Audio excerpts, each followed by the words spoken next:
बिस्मिल्लाहिर्रहमानिर्रहीम। अजहर अली हूँ और आप देख रहे हैं डेली मैदान।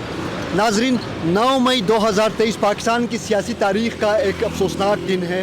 इस दिन एक सियासी जमात के रहनुमा की गिरफ़्तारी के ख़िलाफ़ उस सियासी जमात के कारकुन एहतजाज के लिए सड़कों पर निकले थे। इन एहतजाज के दौरान मुल्क के मुख्तलिफ़ शहरों में बाज़ अफसोसनाक वाक़यात भी पेश आए, जिनका इल्ज़ाम अगर से उस सियासी जमात के कारकुनों पर डाला गया। ताहम वो सियासी जमात के सियासी जमात का यह मौक़िफ़ रहा कि पुरतशद्दुद वाक़यात में उनके कारकुन हिस्सेदार नहीं थे। ताहम जिसने भी ये हरकतें की थी, अफसोसनाक हरकतें की थी।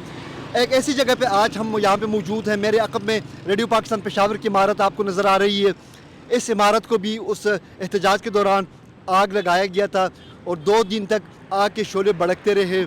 ये इमारत जो कि एक तारीख़ी इमारत है रेडियो पाकिस्तान पेशावर की, इसको भी तकरीब शरपसंदों ने इसको भी नहीं छोड़ा था, इसको भी नुकसान पहुंचाया था। रेडियो पाकिस्तान की मरकज़ी इमारत, उसके साथ जो ऑडिटोरियम्स हैं, उसके सामने जो योम 28 मई योम तकबीर के हवाले से, जो एटमी धमाकों के हवाले से जो एक मोनूमेंट बना हुआ था, उसको भी शरपसंदों ने आग के खाकिस्तर में तब्दील कर दिया था।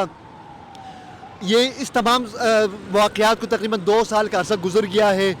रेडियो पाकिस्तान की इमारत की तामीर नौ का काम भी मुकम्मल हो गया है और तवक्को की जा रही है कि कल वज़ीर आज़म पाकिस्तान आके इसकी इफ्तिताह भी करेंगे।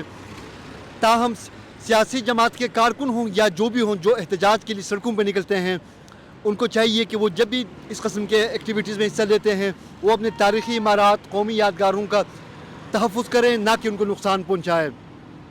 इन तमाम वाक़यात के हवाले से कल सुप्रीम कोर्ट ऑफ पाकिस्तान ने एक अहम फ़ैसला भी सुनाया है, जिसमें जो फ़ौजी अदालतें कायम की गई थी, जिसमें 9 मई के पुरतशद्दुद वाक़यात में मुलव्विस मुलज़िमान के जो केसेस उनमें अभी ट्रायल होने थे, सुप्रीम कोर्ट ने फ़ौजी अदालतों के क़याम को भी जायज़ करार दिया है, आइन और क़ानून के आइन मुताबिक करार दिया है। तवक्को की जा रही है कि रेडियो पाकिस्तान की पेशावर की इमारत या इस तरह के दीगर जो कौमी इमारात में जो पुरतशद्दुद वाक़यात पेश आए थे, उनके ज़िम्मेदारों को बहुत जल्द करार वाक़ई सज़ा मिल जाएगी। कैमरामैन असद आबिद के साथ अजहर अली, मैदान डिजिटल पेशावर।